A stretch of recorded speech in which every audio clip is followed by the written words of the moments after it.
Hello friends, आज के video में हम यूपी बोर्ड क्लास 12th की पोइट्री की second poem the true beauty यानी सच्ची सौंदर्यता नामक इस पोयम के पहले स्टेंजा ही दैट से लेकर वेस्ट अवे तक का रेफरेंस कॉन्टेक्स्ट और एक्सप्लेनेशन देखेंगे। जैसे फ्रेंड्स मैं काफ़ी सिंपल वर्ड में शो करूंगा, आप नोट बना रहे हैं तो आप अपने नोट में साथ ही साथ उसे नोट कर सकते हैं।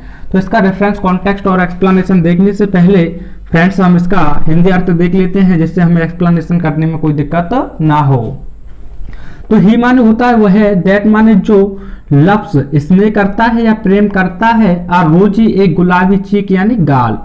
ही दैट लव्स आ रोजी चीक यानी वह व्यक्ति जो अपनी प्रेयसी के गुलाबी गालों से स्नेह करता है, और अथवा अ कोरल एक मूंगे के समान यानी एक फ्रेंड्स लाल रत्न होता है, और लिप माने होठ एडमायर्स अथवा प्रशंसा, और अ कोरल लिप एडमायर्स अथवा मूंगे के समान लाल होठों की वह प्रशंसा करता है, और अथवा फ्रॉम माने से, स्टार लाइक तारों के समान, आइज माने आंखें, डथ सीक तलाश करता है, फ्यूल ईंधन की, टू मेंटेन बनाए रखने के लिए, हिज अपने फायर्स प्रेम रूपी अग्नि, और from star like eyes doth seek fuel to maintain his fires अथवा तारों के समान नेत्रों से अपनी प्रेम रूपी अग्नि को बनाए रखने के लिए ईंधन की तलाश करता है।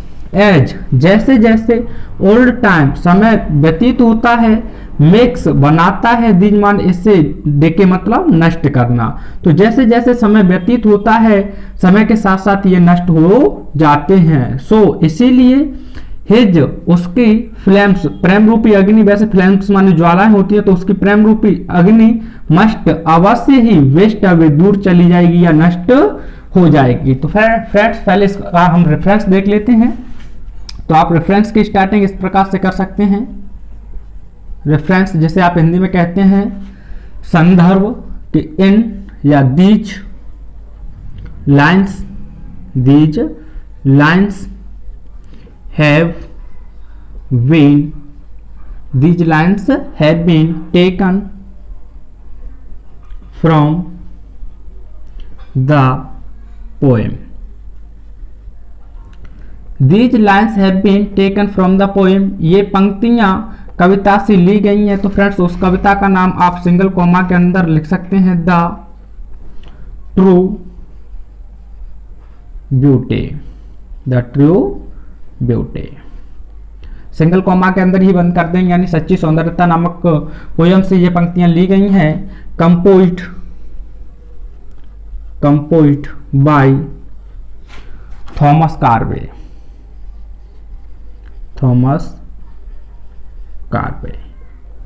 तो इस प्रकार से आप इसका रेफरेंस लिख सकते हैं कि these lines have been taken from the poem the true beauty composed by Thomas Carew. आप चाहें तो पोएट के नाम को भी सिंगल कॉमा के अंदर ही लिखें, यानी कि ये पंक्तियां ट्रू ब्यूटी नामक पोएम से ली गई हैं और जिसे कंपोज किया है थॉमस कार्वे ने। तो फ्रेंड्स इसे पढ़कर हमें जो पता चला है उसी को हम कॉन्टेक्स्ट के अंदर लिखेंगे। तो आप कॉन्टेक्स्ट यानी जिसे हिंदी में कहते हैं प्रसंग, तो फ्रेंड्स जो कॉन्टेक्स्ट हो वह ज़्यादा बड़ा ना होना चाहिए।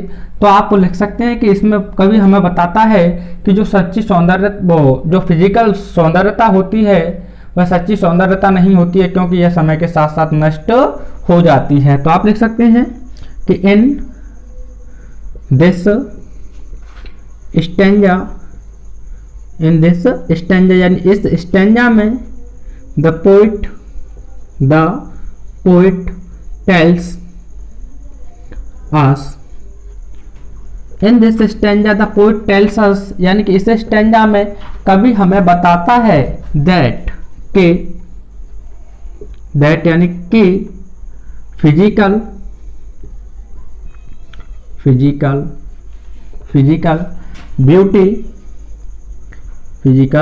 ब्यूटी यानी शारीरिक सौंदर्यता इज नॉट नहीं होती है the true beauty. In this stanza the poet tells us that physical beauty is not the true beauty। यानी इस स्टेंजा में कवि हमें बताता है कि शारीरिक सौंदर्यता सच्ची सौंदर्यता नहीं होती है। बिकॉज क्योंकि उसने कारण भी बताया है क्यों नहीं होती है, क्योंकि इट यानी यह डज नॉट टिकती नहीं है। तो आप लिख सकते हैं last for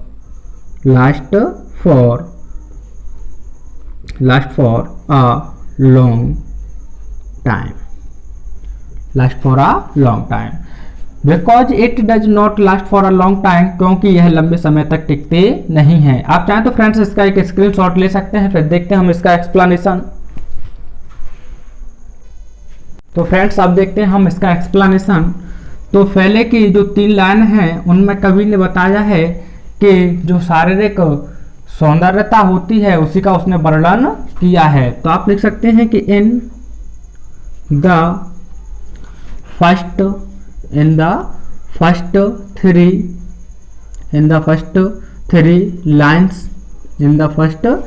lines of this stanza, in the first 3 lines of this stanza, यानी इस स्टेंजा की पहली 3 लाइनों में द पोइट यानी कि कवि, द पोइट डेस्क्राइब्स यानी कवि वर्णन करता है द फिजिकल ब्यूटी।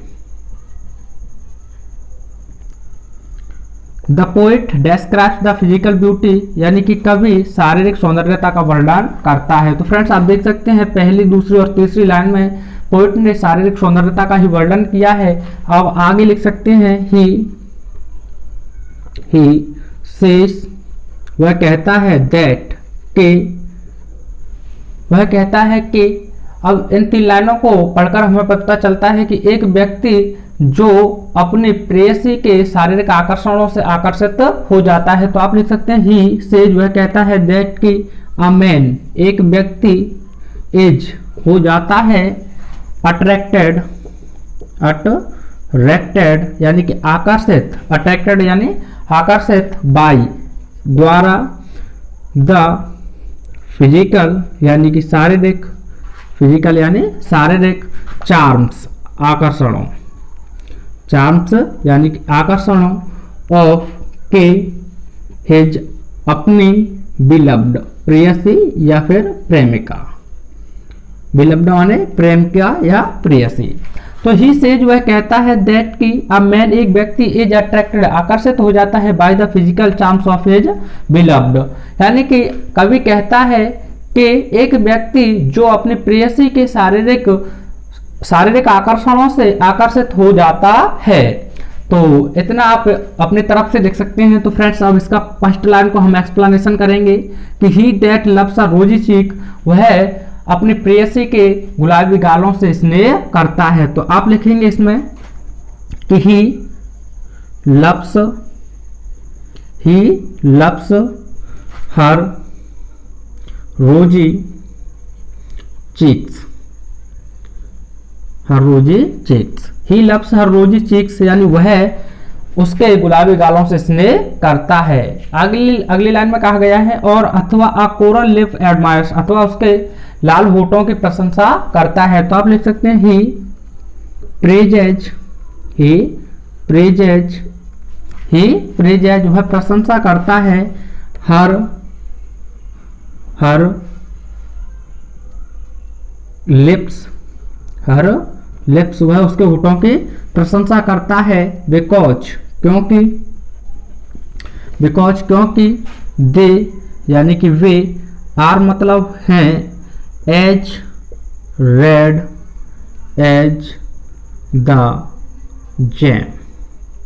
तो जो एक जैम होता है वह आपका रतन होता है फ्रेंड्स, काफी लाल। तो उसने कहा है कि ही प्रेजेज हर लिप्स, वह उसके होठों की प्रशंसा करता है बिकॉज, क्योंकि they are as red as the gem, क्योंकि वे उतने लाल होते हैं जितना कि jam.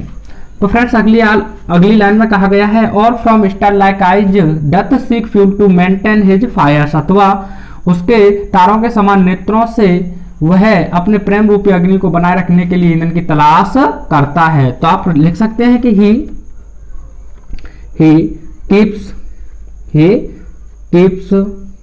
his he keeps the fire यानी अग्नि, he keeps the fire of his love alive bye her eyes. तो ही कीप्स वह बनाए रखता है द फायर यानी प्रेम रूपी अग्नि को ऑफ हिज लव अलाइव अपने प्रेम को जीवित बाय हर आइज उसके आंखों के द्वारा, वह उसकी आंखों के द्वारा अपने प्रेम रूपी अर्थात अपने प्रेम रूपी अग्नि को जीवित बनाए रखता है। आगे क्यों रखा गया है, क्यों रखता है, क्योंकि बताया गया है वे किस समान है, तारों के समान। तो आप लिख सकते हैं विच यानी कि जो, आर होती हैं या हैं, एज ब्राइट उतनी चमकीली, एज द स्टार्स या स्टार कह सकते हैं, स्टार इन द स्काई। तो आगे लिख सकते हैं which are as bright as the star in the sky, जैसे या जो आकाश में तारों के समान उतने लाल होती हैं जितने के तारे। तो अगली लाइन में कहा गया है फ्रेंड्स कि as old time makes these decay, जैसे जैसे समय आगे बढ़ता है तो समय इन्हें नष्ट कर देता है। तो आप लिख सकते हैं फिजिकल ब्यूटी, फिजिकल ब्यूटी यानी कि शारीरिक सौंदर्यता डिकेज नष्ट हो जाती है with the passage of time। Physical beauty decays with the passage of time क्योंकि शारीरिक सौंदर्यता समय के गुजरने के साथ साथ नष्ट हो जाती है। तो आप लिख सकते हैं कि show his flames must be best, इसीलिए उसका जो प्रेम है वह अवश्य ही नष्ट हो जाएगा। तो आप लिख सकते हैं इसीलिए so we should not love physical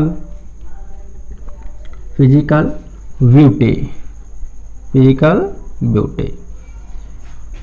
so we should not love physical beauty, इसीलिए हमें शारीरिक सौंदर्यता से स्नेह नहीं करना चाहिए। क्यों? बिकॉज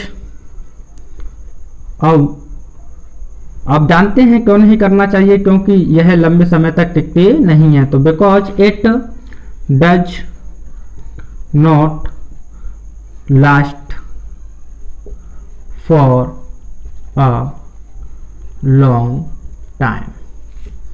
तो आप अंत में लिख सकते हैं because it does not last for a long time, क्योंकि यह लंबे समय तक टिकते नहीं है। तो फ्रेंड्स यह यूपी बोर्ड 2020-21 के लिए काफ़ी महत्वपूर्ण स्टैंजा है। आप इसे अच्छी तरह से तैयार कर लीजिए जिससे कि आपको एग्जाम में देखने मिले तो आप रेफरेंस कॉन्टेक्स्ट और एक्सप्लेनेशन आप इसका अच्छी तरह से लिख सकें। आप चाहें तो इसका एक स्क्रीनशॉट ले सकते हैं। अगर आपको और भी किसी भी टॉपिक पर वीडियो चाहिए तो आप कमेंट बॉक्स में अवश्य बताएं। Thanks for watching.